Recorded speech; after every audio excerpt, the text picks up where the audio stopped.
This meeting's being recorded. Leave meeting or continue. You leave. You're like, I didn't know this was being recorded. I just give you permission to record. No. No. Don't do that. Skylar, hey guys. How are you doing? How am I doing? Yeah. Good. It's weird that's August. I know. August slipped away like a moment in time. You never mind. I know. Dude, this song so good. I'm upset. That's August? I'm upset that no, just in general. You ask me how I am and I don't ask you how you are. I'm like I just take it upon myself to tell you how I'm doing.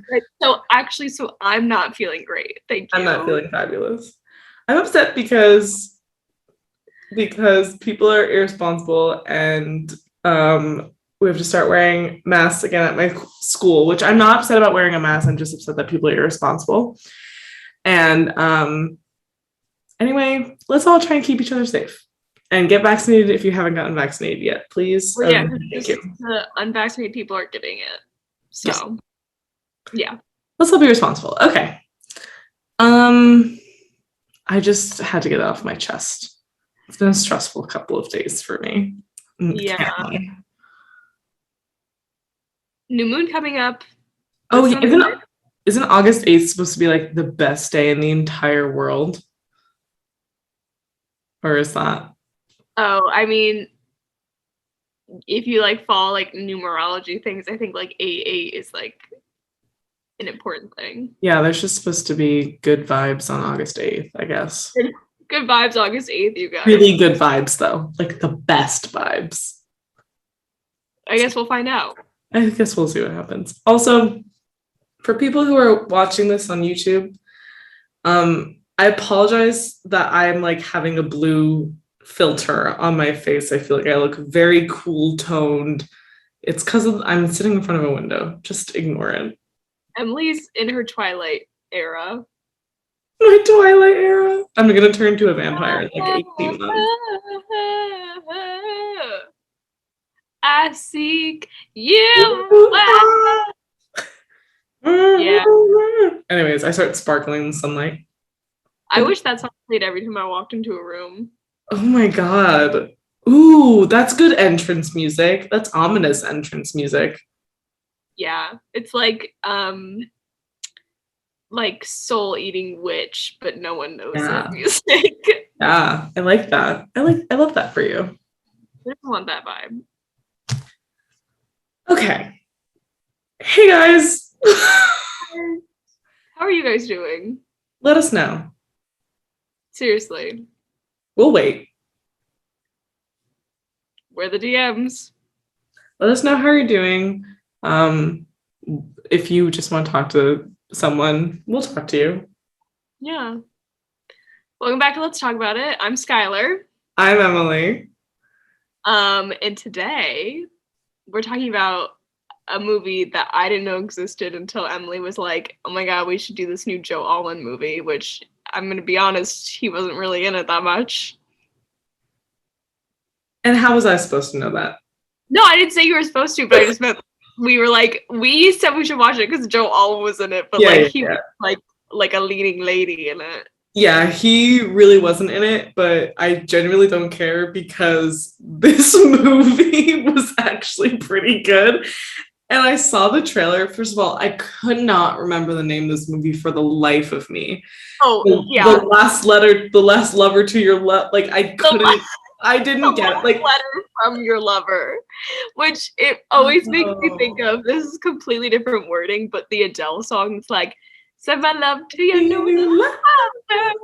But yeah, well, the last letter from your lover. Yeah, so I think I told someone about it today, and I said the last letter to your lover. So I definitely can't remember this movie title, but it's Jojo Moyes' book. Yeah, she wrote the one that was kind of problematic. Me Before You.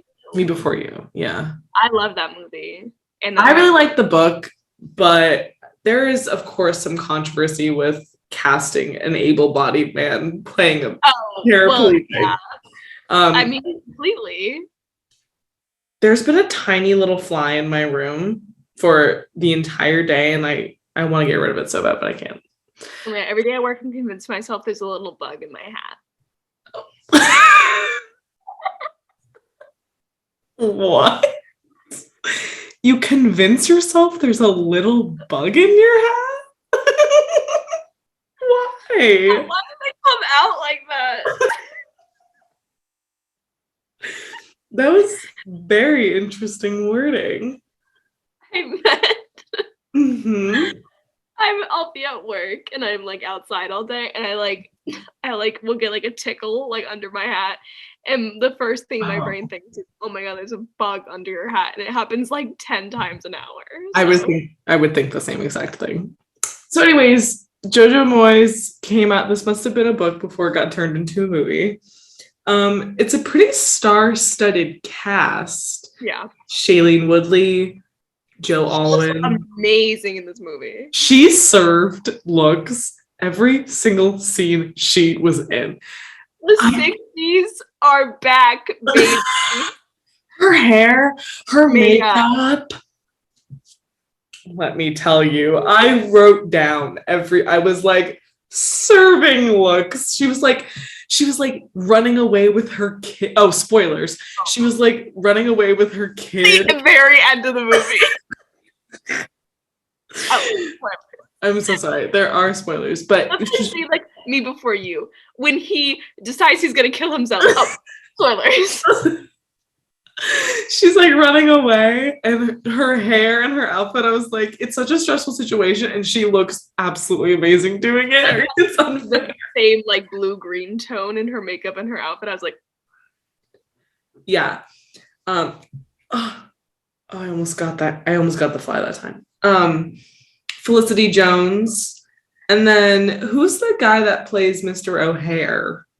Listen, I don't know him, but I Googled him afterwards. I don't know him personally. Right. he not now, they broke up. Okay. So, maybe there's a chance. He was dating Vanessa Kirby for like 4 years. I love Vanessa Kirby. Are you I know. I was like, Queen, I can't do that to you. Yes, I can. How old is he? 31. All right. I think he was an Aquarius. I can't remember. Oh God, we have to look up his birth chart immediately. Are you kidding? Why didn't I do that? We never do it. We always say we should do it. I know. Really, every time we talk about a new person, it's the first thing we do. But every time we talk about people on the podcast, we're like, oh, we didn't do that. Stupid. Like, this would have been the perfect opportunity to do Joe Alwyn's. Like, we did it in the other episode. We technically did that already, though. Check out our Celebrity Sinistry Chart podcast episode. Anyway, this movie goes back and forth between two time periods, which is just like two hearts. Again, we have fallen into this trap.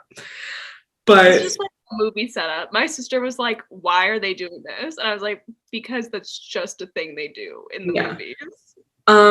And basically you have this like love affair story from the 60s that someone in the 21st century working at a like newspaper or online journalist finds. Now, Skylar, I have a question for you because I couldn't stop thinking about this. Have you ever seen the movie Letters to Juliet with Amanda Seyfried from like the mid 2000s, 2010s? No, it's called Dear John. Okay. She was also in another movie called Letters to Juliet, and it is literally almost the same premise as this movie. I don't know why everything's funny to me right now. Amanda Seyfried in Letters to Juliet is married to this restaurant owner that's a dick to her, and then she like finds letters in Rome and tracks down like this old couple that missed their opportunity to be together. Oh yeah, I remember that. Yeah, when I didn't watch it, but I remember it. They're different, but it like felt like this is something that isn't new. But I really, really liked the way that this movie was done. My overall thoughts about the movie is that it was really good and entertaining. It wasn't necessarily like the most like complex, enticing, like gray area characters. It was just like I feel like if this movie had come out 20 years ago, it would be today like a classic movie. Like where like it doesn't have to be that good. It's just entertaining enough and you care enough that like you'd watch it over and over. Like I would watch this movie 10 times over. Oh, I completely agree. There was nothing groundbreaking about this movie except maybe Shailene Woodley's outfits and the scenes between her and Anthony. Because let me tell you, I looked up the director of this movie the minute that the end credits started rolling. And when I saw that it was a female director, I was like, I knew it and I appreciated it because, first of all, you could tell because hands are so important in so many parts of this movie. When they're like, oh my, just the hand to face, and then like she's touching his face and then he puts his hand over hers, or where they're like in the back of the club, like in the back of the club, in a closet. Like where were they in like a freaking like a speakeasy? I was like in the back of the club. They were no, but then they like went to like where the coats were. Like where were they? A big closet? Yeah, they really went to a cloak room. A coat room. And they're just like on opposite like walls, and then they just like reach out their hands and just like hold each other's hands for a second before they start making out. I like had to pause and like take a minute. It was so beautiful, but so frustrating for me to watch. Yeah, the amount of times they emphasize how he's looking at her, like the perspective of the camera is just like him looking at her. I don't need to talk about it. Actually, we don't have to talk about this movie. Actually, we're done. Over. I think that actor's name is Callum. However the Brits say it. Is it really? That kind of sucks. That's a little disappointing for me. I won't lie. No offense to anyone else's name who's Callum. Listen, Callum Hood really works the name Callum. It depends on what his last name is. Yeah, it's Turner. Ooh, his name's Callum Turner. I mean, I'm not gonna say he doesn't look like a Callum Turner. Anyway, let's get into some of the plot of this movie and things we liked and things we didn't. Yeah. You want to start? Sure. In general, I liked both the relationships a lot. I really liked, I don't know. Of course, we don't know their names. I know their names. I wrote continuously. Rory and Ellie, aka Felicity Jones. What was her name? Ellie? Mm-hmm. Okay, yeah, I liked them a lot. I thought they were like, it was cutesy. I thought they were gonna do like an enemies to lover thing, where like they would give each other a hard time every time she went to go to the archives, like just for a split second. It was so little. Yeah, but then I was like, whatever. I do kind of wish they like played up like the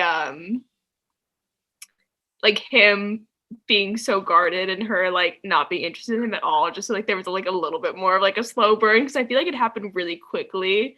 It did. How much the other couple takes up of this movie.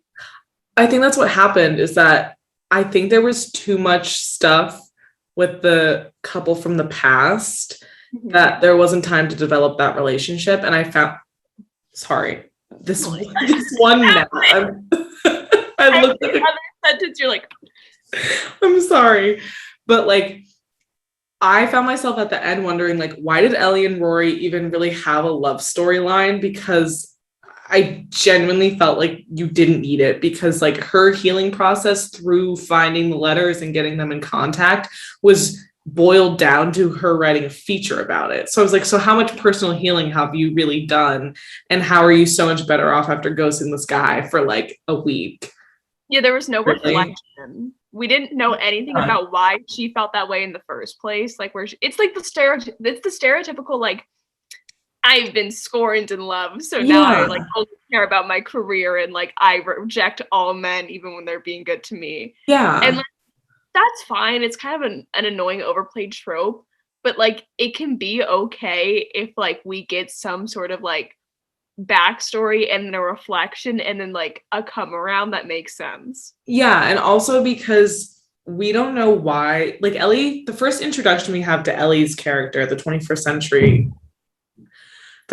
century Felicity Jones, is she wakes up in a guy's bed and thinks it's her bed, and we get the vibe that she's casually hooking up with people a lot, and then she has to leave and go to work.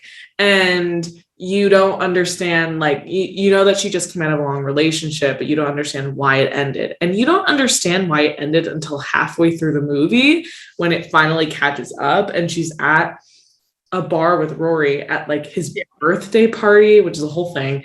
And she just tells him, like, we just get it told to us. We get their relationship history in a conversation, and then they go and dance and like have a one night stand. And you're like, yeah, like you said, the same thing with him. We know literally nothing about him outside of their interactions. why should I care about him? I know he's like charming enough, and the actor does a really good. I also don't know that actor's name. He does a really good job. Like, yeah, me neither. He does a really good job of making him like likable and charming and like kind of dorky, but like funny at the same time. And like he's a believable character, but there's just like not that much. I'm so sorry. My phone was buzzing and I couldn't find it. Okay. Continue. Just start over. He's a believable character. It's making. Waited until I finished the sentence. I think I had one word left. I'm sorry, the phone was buzzing and I didn't know where it was. I knew, so I was just gonna continue speaking, and then you were like, "I'm sorry, my phone was buzzing." In the middle of my sentence. Well, I was like looking for it, and you were gonna be able to hear it, so I figured if you just started from when it didn't buzz, which is he's a believable character, or just finish your thought. Believable character. The actor does a good job.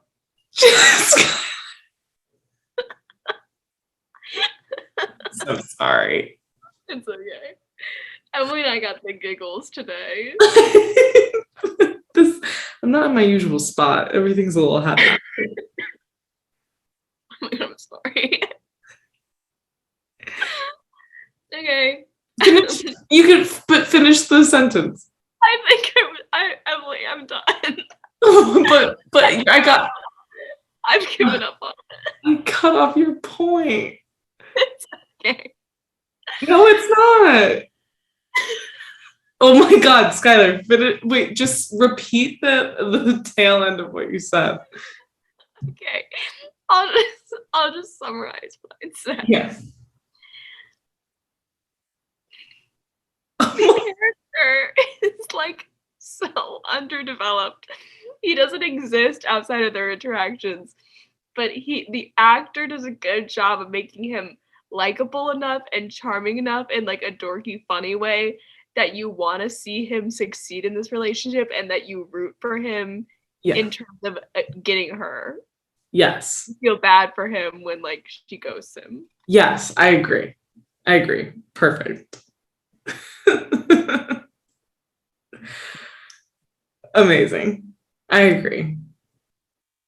But they did have some interactions that were kind of cringy. The like millennial way that they spoke in the beginning when they were first like getting to know each other about like dating apps and like, and don't you hate it when you get left on red and you can see? Oh, yes. It's like, I needed that to stop. That was some cringy like millennial dialogue, which I didn't appreciate, but it felt way too much like, hey, real people, isn't this what you hate? Yeah, was trying to relate to the non-famous and rich. Yeah. Cheap shot. You missed. You missed. So. Yeah, and then the rest of the 60s characters, I loved. Yeah. Yo hair, something about him. partially the actor, partially just like who they set up his character to be. Yeah. He's this journalist. He's like, he is not trying too hard to be someone he's not, and to the point where like he embarrasses himself, and then he like is apologetic, and then you figure out he has like this, he had a bad marriage, and he like also messed up in that, like he cheated, but he has a son, and he's like super sad he doesn't see the son anymore. And then pretty much all he has is just like his life, like working as a journalist. And then all of a sudden in comes Jenny, and we see him become this like bright, happy person. You're like, oh my God, yeah. Yeah. I thought their chemistry was so good. That was so good. I was rooting for them the entire time. And oh my God, that scene where Jenny, when they're in Paris and Jenny and two of her friends are going to the beach, and they see him on the beach and he's sitting there on like a towel with his hat, and it is prolonged eye contact between them. Like they are not trying to be slick about it at all. Yeah. Jesus. Chills up and down my body. Oh my God. Which chemistry is so important when your characters only have two real conversations at the beginning of the movie, and the rest of the movie is just watching a montage of them in love. Because if they don't have good chemistry, then it's going to be so hard to like find those scenes believable. Because we get two conversations where they do have like a connection, like they do kind of like find common ground, and then you're like, oh, this is why they like each other, and like they're funny to each other, whatever. But then like once you get past that, it's mostly just them being in the relationship. So you have to be on board right away. I agree. I guess we should talk about the state that Jenny's in, because although we go from the 60s to the 21st century, within the 60s there's a before and after period that's being switched. Oh yeah. In there. So the beginning of the movie is Jenny being driven home from the hospital by Joe Alwyn, her husband, who's a dick. And Alwyn, he just plays himself. And apparently she's been in an accident, and she's got scars all over her faces, and she has memory loss. And one day she's trifling through her little library in her home, and she falls. That's probably why that word is in my head. Most people are going Emily and I are watching this movie. Shawty's trifling. I don't really know what that word means. In the TikTok sound context, I don't understand what it means. Okay, it doesn't matter. It doesn't mean how you just used it. It's not, but trifling through something is a phrase, is it not?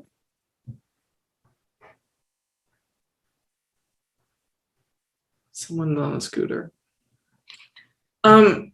Anyways, she's going through books in her library, and she finds this book Scoop, and a letter falls out of it, and it's the letter with like his declaration, Anthony's declaration of let's run away together. I will be at this station platform at this time, whatever. And she's like, what the F is this? And tries to find all these other letters. So then it switches to like before her accident in the 60s, where she meets Anthony O'Hare, because he's a journalist that's interviewing. Anthony. Is it Anthony or Antony? It's Anthony, but you were like Anthony. Because he says Antony in the film, doesn't he, though? He says Anthony. Doesn't he, though? Just a little bit. He does. Oh, you know what? We can't forget that Joe Alwyn says, I'm so sorry, you were like explaining something important, but Joe Alwyn makes the most important line of this movie, which is when he finds Jenny looking at all the letters, he goes, all right, what's all this then? Does he actually? Yes. So seriously, he goes, oh, all right, what's all this then? Shut up. I really had to pause the movie and write it down. I did not catch that. That's so funny. Never go So this then. Right? What's all this then? Oh my god, that's so funny. No, so they have an affair and they fall in love, and you find out that she got in a car crash going to chase him to go to the train station, and the person who she got to help her drive dies. And when in the London flashback, Jenny, which is Shailene Woodley, finds out that Joe Alwyn hid that letter from her. He proceeds to gaslight her and tell her that Anthony O'Hare died in that accident because of her. So then for 4 years, she goes on thinking that he's dead. And it's not until the end of the movie that we find out that after 4 years, they meet each other at a Christmas market. And then like the cycle repeats itself. He's like, let's run away. She's like, no. And then she follows him, and then they never see each other again until the very end of the movie. Anyways, that's just like, we're going to be talking about like, I feel like different parts of it. So there's like time switching happening in the 60s, and there's like 3 different time periods in this entire movie. But I think and then Jenny before she lost her memory, and then Jenny after she lost her memory. Yeah. So it's a little bit to keep track of, but I really didn't feel lost at all because you could clearly tell. We're also following her like before she lost her memory for like most of the movie, and then we go back to the beginning where we meet in the middle again. Like it's not that hard. Like the timeline's pretty clear. Yeah, I agree. Yeah. So let's think. Were there any parts that stuck out to you that you either liked or didn't like? Oh, this is just like her relationship with her mom, Jenny's. Yeah. Remember she's having a conversation with her mom and she's like, oh my god, I hate my life. Like I lost my memory. Like I don't know what's going on at all. Her mom goes, I wish I could lose my memory. Was that her mom or a friend? I don't know. She looked older than her. No, I think that was her friend. Well, her friend sucks. Yeah, because Skylar, her mom's American. I forgot this. That friend was British. Yeah, you're right. Yeah, I couldn't tell if Shailene Woodley was going to have a British accent in this movie. And I think I expected her to have one, and then she didn't. And I was like, is she doing a really bad British accent? No, when she first started speaking, I was like, I literally felt like she forgot to put it on. Like, if I'm watching a play where like one of the actors is supposed to be speaking an accent and they like forget for their first line, you're like, oh my god. You're supposed to be British. Yeah. Don't forget that. What's this then? Yeah. What's this then? No, yeah. That's in my mind. But yeah, I just like did. I don't know. There were definitely parts of this movie where the interactions were so weird. Like you said in the beginning, Rory and Ellie talking about like dating, and then just like anybody who Jenny was talking to who wasn't Anthony, so weird. Yeah, I couldn't tell if it was trying to be reminiscent of like the transatlantic accent type of address that people had in the 60s, because people spoke to each other differently in the 60s, I feel like, than like people do now, especially if it's in a formal context. Yeah. But there was some intonation in some of the lines she said that were like tonally different than like other parts. I don't know. It was also just like the content of what they were saying too. Just like her friend, and like she's being like completely not a friend. Like she's like, I wish I could lose my memory. I hate my life. You're so lucky you lost your memory. Yeah. I think I wrote that down. I was like, that's a pretty inconsiderate thing to say. Like your friend has no idea who she is or what her life was or is like. And you're going to just sit here and be like, oh, my husband's mean. Wish I could forget it. Her husband. So yeah. What the fuck? No, but there's that scene too in the beginning with Ellie and Rory where she finally gets an appointment to go to the archive to look at more of these letters. And he's like, oh, you actually can't like eat food or drink in here. And she goes, oh, and then like shoves a croissant in her mouth and like drinks a bunch of coffee. And I was like, is this really the vibe that we're going to go for here? Like, does it really, how is it setting it? You know what I mean? I feel like they were just very loosely trying to do an enemies to lovers thing, and it wasn't really connecting, which I thought was upsetting. Yeah, I feel like they were trying to do like ooh, it's so awkward at first, but then they're gonna like connect. I don't know. I also just hated, this is such a little thing, Yeah. the part where he's like, no gum, and then she swallows it. Oh yeah, what the fuck? I was just like, ew. Like, it just made me feel weird. Yeah. It's just a little thing, but I was like, ew. Like, I understand the theme, that like comic theme of having it be like, oh, sorry, you have to make an appointment to go here. Oh, sorry, you can't eat in here. Like, there's that obstacle and it creates the tension between the two of them. I understood that, but I thought it was obvious and a little bit of like a cheap plot line. And also, their relationship seemed unnecessary to me at the end of that, but whatever. Well, yeah, because it was like, instead of actually developing like a dynamic, we just got like these like little like like things. Like, it doesn't make any sense. Yeah, exactly. Yeah, no, I agree. So, a completely different note, I thought of this while you were explaining the movie. Mm-hmm. Joe Alwyn's character, Larry, why did he hide the letters in books? Or did she do that? She did that. He hid the letter. Oh, I think I misspoke. She found a random letter in the book Scoop, because that had the character. But he hid the letter from her, the last one she got, which was like, meet me on the platform, which was the cause of the accident, right? Because it was in the car. Okay, yeah. Right. But I don't know. It's just like, I feel like he didn't go looking for other letters. Like, he found out that his wife was having an affair, and he didn't go to like, he was gonna hide it from her anyways, but he didn't think to like check for anything she might have kept. Like, she finds so many of them in a book box, in a shoe box also. Underneath like, the bed. I don't know. I just felt like it was a little bit like, he was like, yep, this one letter. I know. Nothing else could possibly make my wife remember anything else. Well, yeah. I mean, I feel like part of it also is just him not wanting to like confront the issue anymore. It's a little like lazy writing. Like, it should have been in somewhere like way more like, but if she hid the letters in such a secret place, like, when she came back without her memory, she might not have like been able to find it. So right. Could be some obvious, some not so obvious. I understand that though.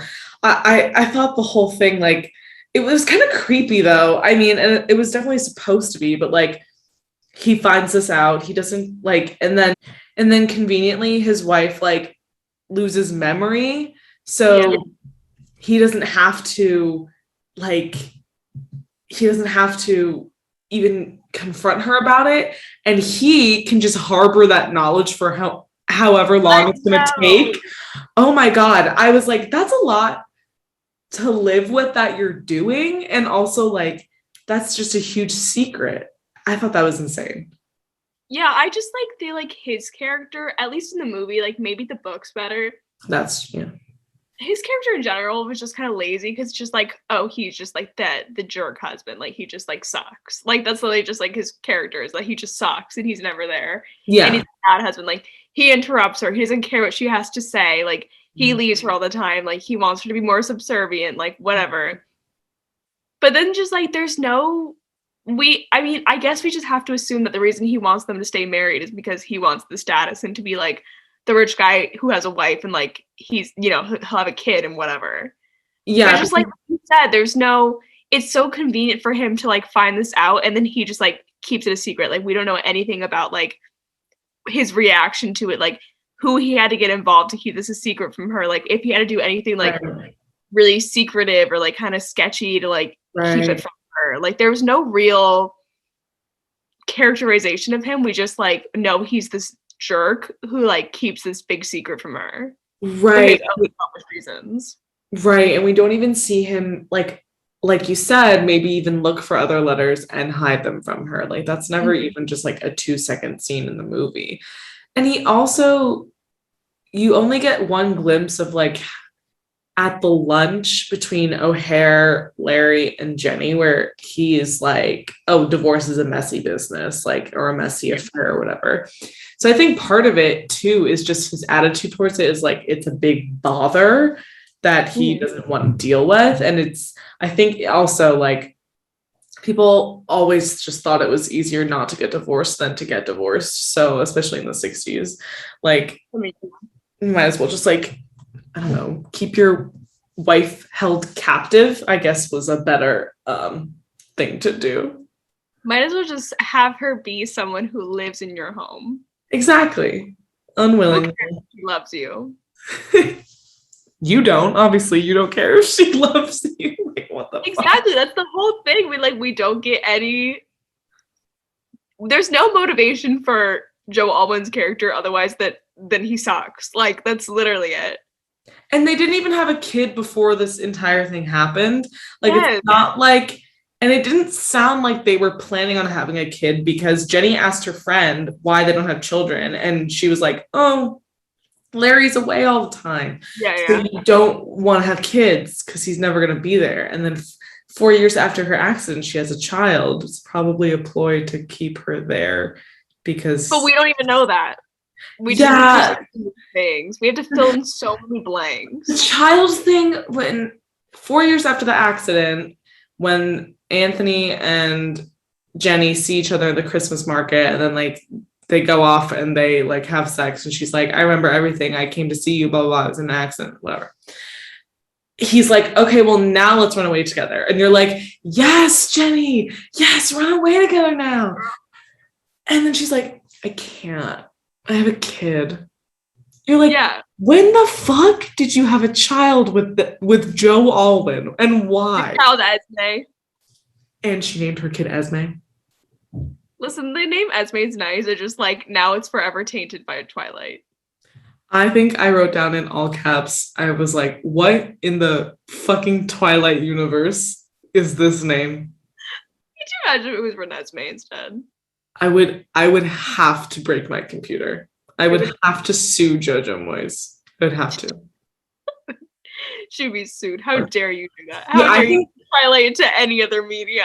I genuinely think that Stephenie Meyer would sue her if she did that. I genuinely think Stephenie Meyer is crazy enough to do that. I gotta cling to relevancy. I think I just said genuinely, and if I did, I'm really sorry about that. It's so embarrassing.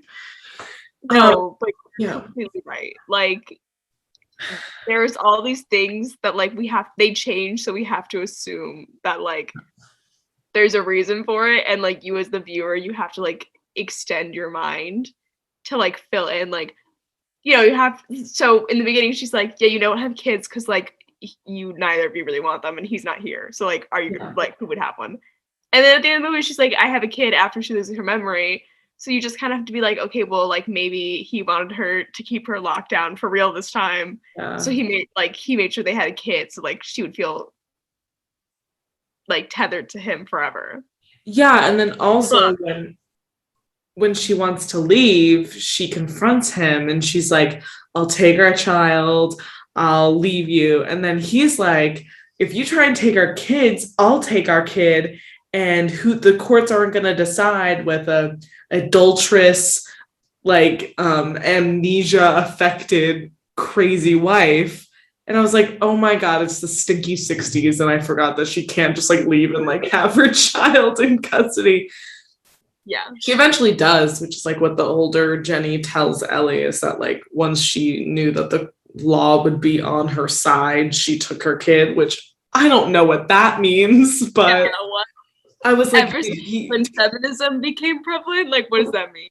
Did he start beating her? Like, I don't understand. Like, that's what, sorry, that's a jump, but I thought like, okay, he needs to seem crazier than her.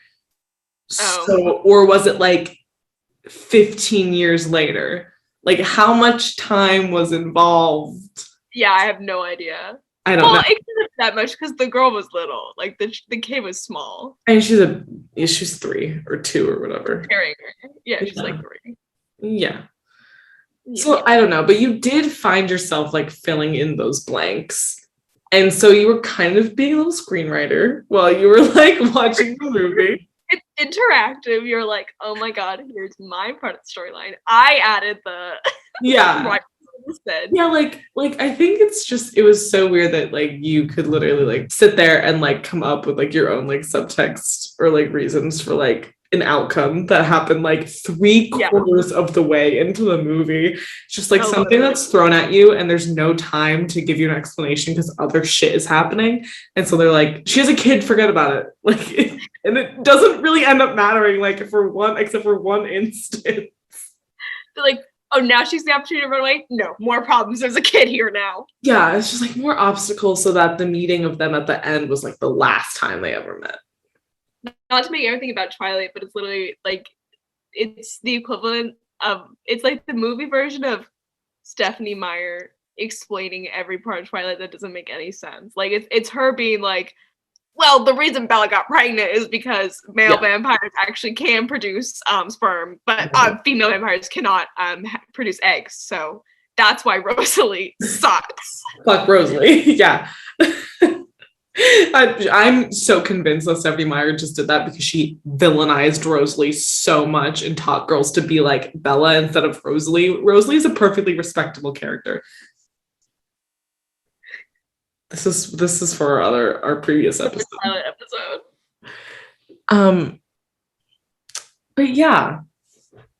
So the ending was a little messy. What did you think the ending was cheesy or were you excited about it? Both. I was like, of course this happened, but at the same time I was like, yes, because like you care enough about these characters for whatever reason. Like it's either like just the fact that like you want to watch a feel-good love movie, or Shailene Woodley and Callum Turner are just like good actors, so you're like, yeah, they have like chemistry, so you're like, yes, finally. And like, I don't know, it's an interesting enough story that like you want it to play out and you want to watch it. Oh yeah. The ending was predictable and the ending was cheesy, but it was cute. And I feel like if I watched it during like winter, I would cry.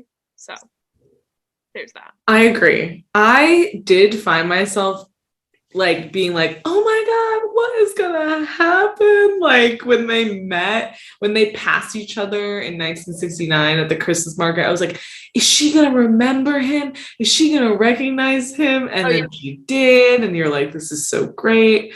I was not expecting them to meet again before they were old, by the way. Me neither. I thought they were going to meet when they were old and that was going to be it. They were going to be like, oh my god. I didn't think there was going to be like another try. No, I thought that they were going to, the old Jenny was going to tell old Anthony, like, I went to go on the train station to find you, but then I got in this accident.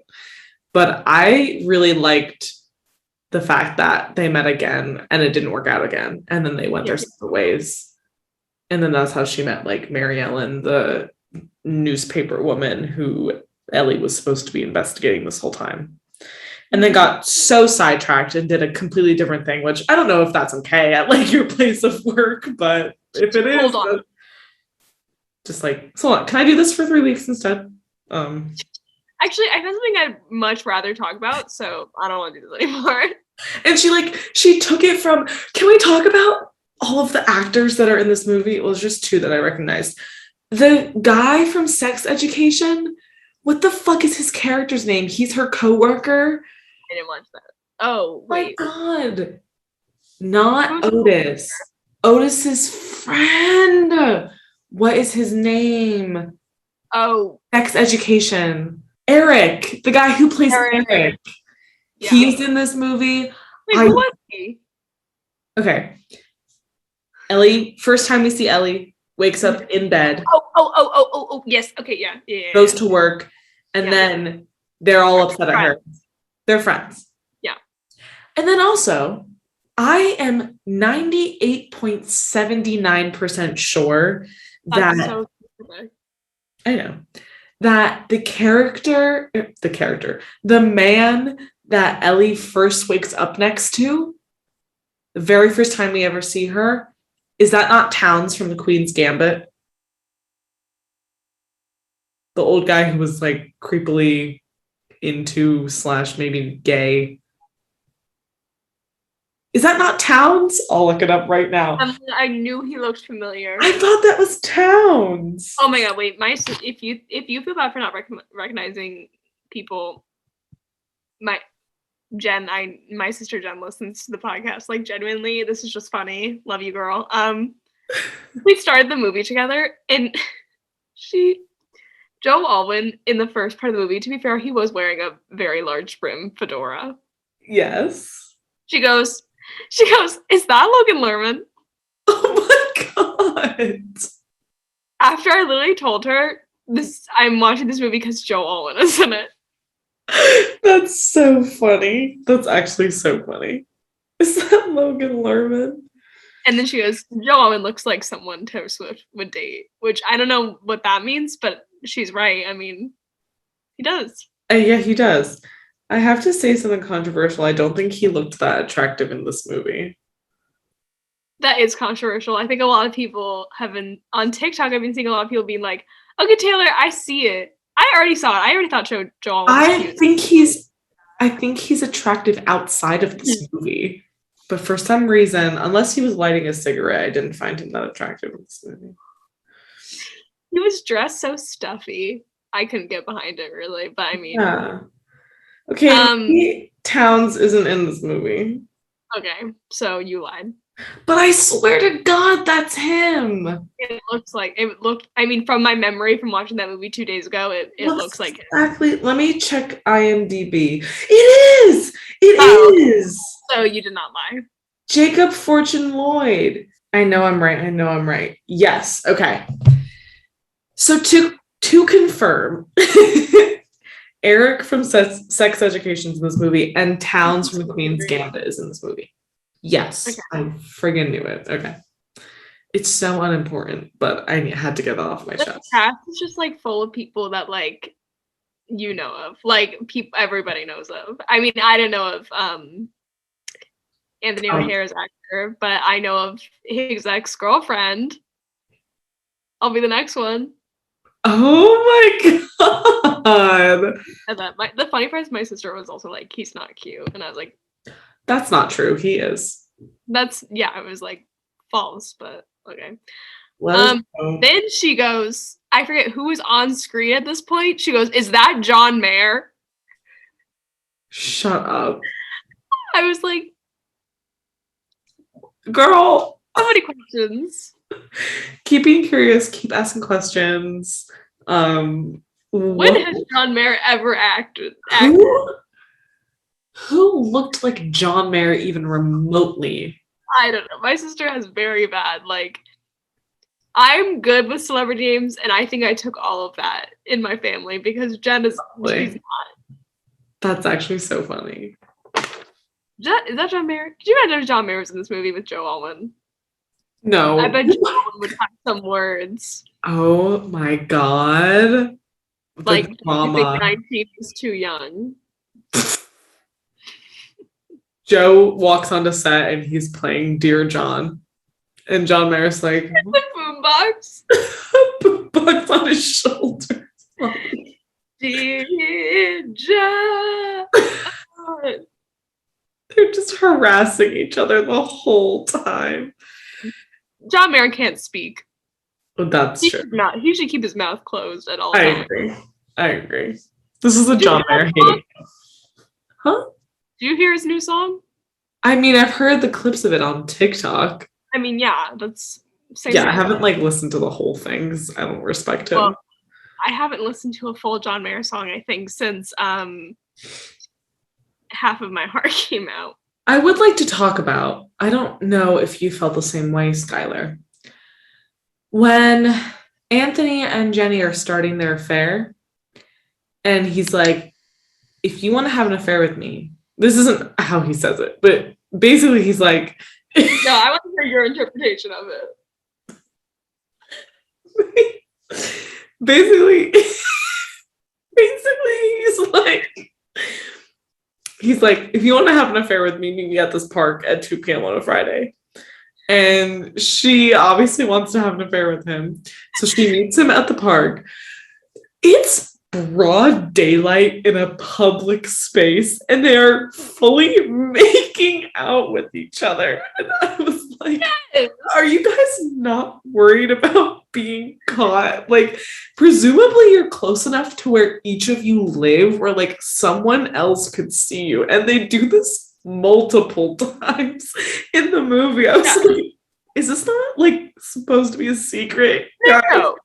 They're having an affair, but every time they're having the affair, it's like in public. Like you said, they literally have a romp in a public coat closet. Like they don't even like, and I kept thinking to him, like, she's like a socialite. Like she's like rich, and, like people know her, and like, I mean, he's a journalist, like whatever, but he probably still knows people. Like, well, yeah, people know she's married. Like, she walks into Alberto's. Her wedding ring is fully just on her finger, and they're like making out, dancing. Yeah, like there were just like some details in the movie. I was like, okay, I'm gonna need a little bit of explanation for this. I genuinely think there's only one moment between the two of them when they're alone, like in his apartment. That's like an extended moment of solitude between the two of them, and it's really sweet. Also, that scene when she comes to the door and he's just so happy that she's there. And then they're in bed and they're closing their eyes and imagining, and his hand is like playing with her hair.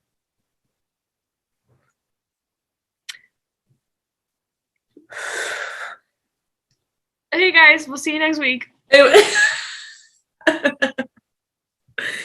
I just thought that if there were more moments like that, it would just give them a little bit more interiority, although we do get the readings of their letters back and forth, which some of those letters were pretty beautiful. I'm not even gonna lie.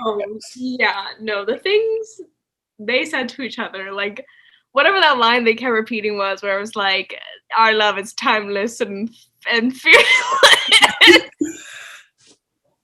This love is treacherous. So reckless. Yeah. Whoa. Oh my god. Compose yourself. Why did they not use one, illicit affairs, and two, treacherous? That's literally the first. Oh my god, girl, that's the perfect song. I know. I was thinking about it the whole time. I was like, headlight shine through the sleepless night, and I will get you. Get you alone. Your name has. What? I will. Will follow you. Follow you home. Wait, why didn't Joe advocate for Taylor's song to be this fucking movie soundtrack? Those failed all of us. I guess maybe because there's no Red re-recordings yet. Yes, there is. She's done with them already. Who are we kidding? Oh yeah, she could have slipped that in so easily. No one would have been able to tell.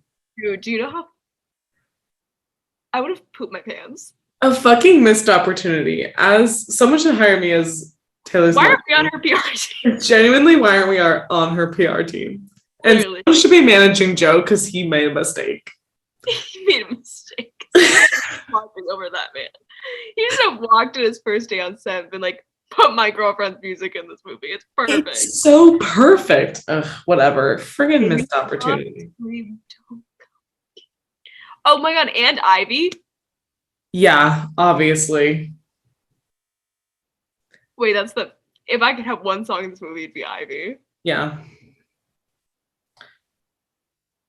Damn. A lot of missed opportunities here.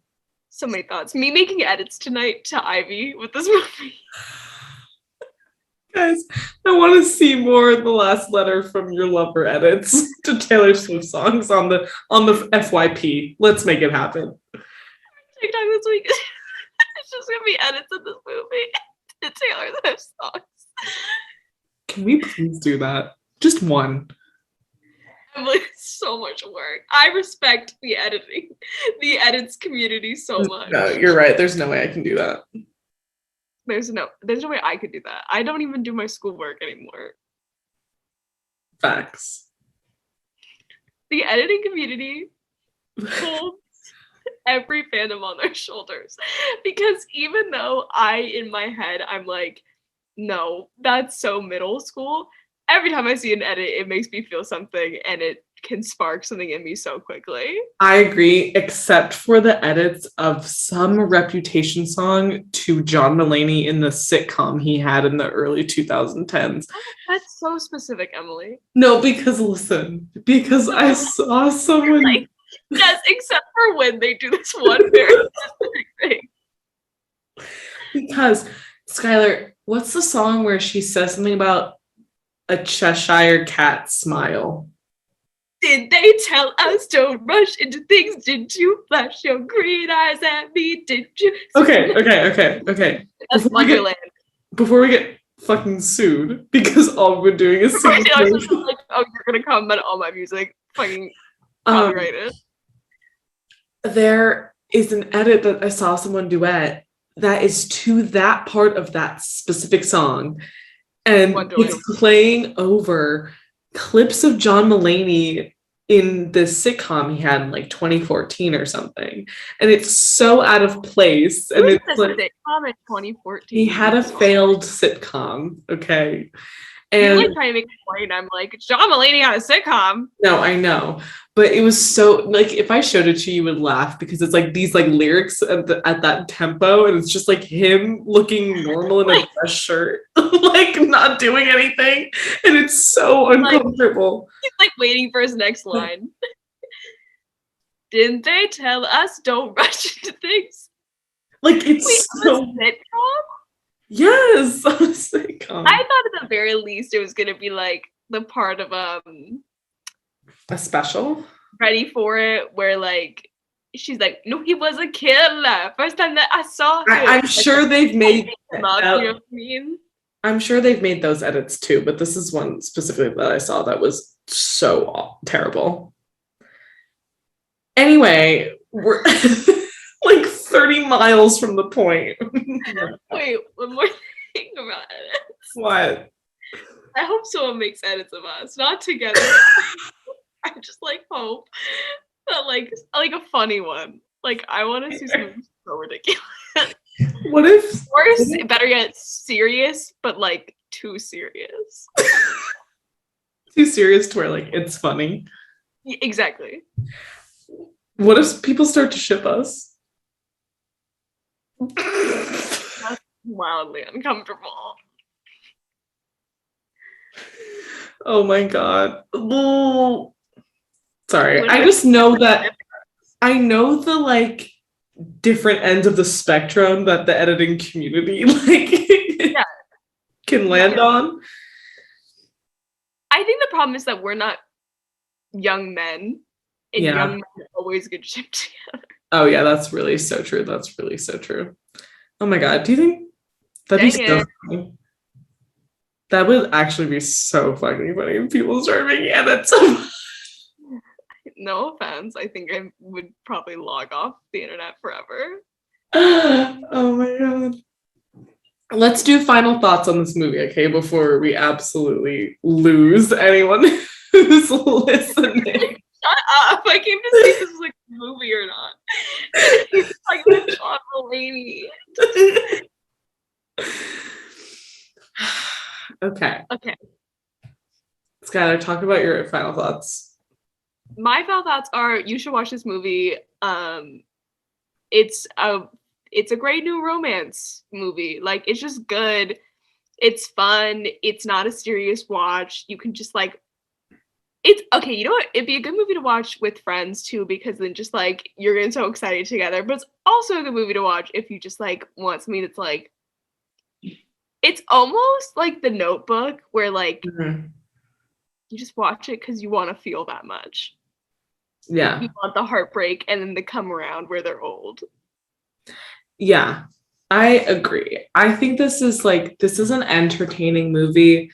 It's not gonna be the most critically acclaimed like film that you ever watch, but it's fun, it's entertaining, there's hot people in it, and it keeps it does keep you on your toes. I think the middle of it does keep you on your toes, and I thought it was pretty entertaining. I don't know how it stacks up to the book, but it wasn't a terrible movie, so it must not be that bad. Yeah, I think a good sign after a movie is if I think maybe I'd read that book instead of I don't want to read that book. It's a good sign because it means like it wasn't completely awful. Yeah, I agree. I found myself while I was watching it, like, I wonder how this part of the book like sounded or like what. Yeah, so hopefully it's good because I feel like the movie adaptation of Me Before You like wasn't terrible in terms of like film to book like accuracy. Yeah, no, I think actually it was from my memory, like that was a really long time ago though. I remember thinking like while watching the movie, like, oh my God, like I like it was like almost exactly from what I remember, like the book. I think so too. So yeah, I feel like that pretty much about sums it up. Yeah. Thanks for listening, you guys. Watch the movie if you haven't already. If you did watch it, or if you're gonna watch it, tell us what your thoughts are about it. Yes. If you read the book, tell us about the book. We would actually really like to know if you think it's worth reading after this. But if not, I don't have time to read it anyways. Leave us any suggestions for movies or books you want us to talk about, or TV shows, or celebrities, or anything, or astrology things. Send us edits that you make of us. Send us edits of you shipping us with someone. I can't. No, don't do that. Don't do it. Edit that out. It has to be to Wonderland. Please make edits of us to Wonderland, please. Like clips like Emily and like like the really bad edits where it's like people who have never met in their lives. You know what I mean? Yes. And then like the screen like flips in the middle of like the edit, and it like shadow bounces like off of the... That's what I want to see. Exactly. But yeah, follow us on our social medias. Maybe we'll make an edit. We probably won't, but if you make an edit, we'll repost it on our we'll do edit on our We'll do edit. All of our social medias. Only if it's to Ivy's. Ivy, illicit affairs, or what was it? Oh, treacherous. Oh my God! Say treacherous again. There was a big loud bang. Treacherous. Yes. If we see any edits to this like about this movie, we're gonna duet them on our TikTok page. I can't believe us, 20 years old, begging people to make edits. I just think that like they missed an opportunity. It's like in an ironic way, you guys. I'm asking for edits in an ironic way. Yeah, we're being funny about it. Okay. Dream girls. Anyways, guys, follow us on our social media. It's all linked down below. Watch this episode on YouTube if you aren't doing that already. And if you're watching on YouTube, hello, but also you can go listen to it on Spotify or Google or Apple Podcasts. And all of our social medias are linked in the description of everywhere where this is being posted. So go check us out and follow us and keep talking to us. And thank you to people who keep listening. And for people who are watching, we really appreciate and love you guys. And we'll see you next week. Bye. Bye-bye.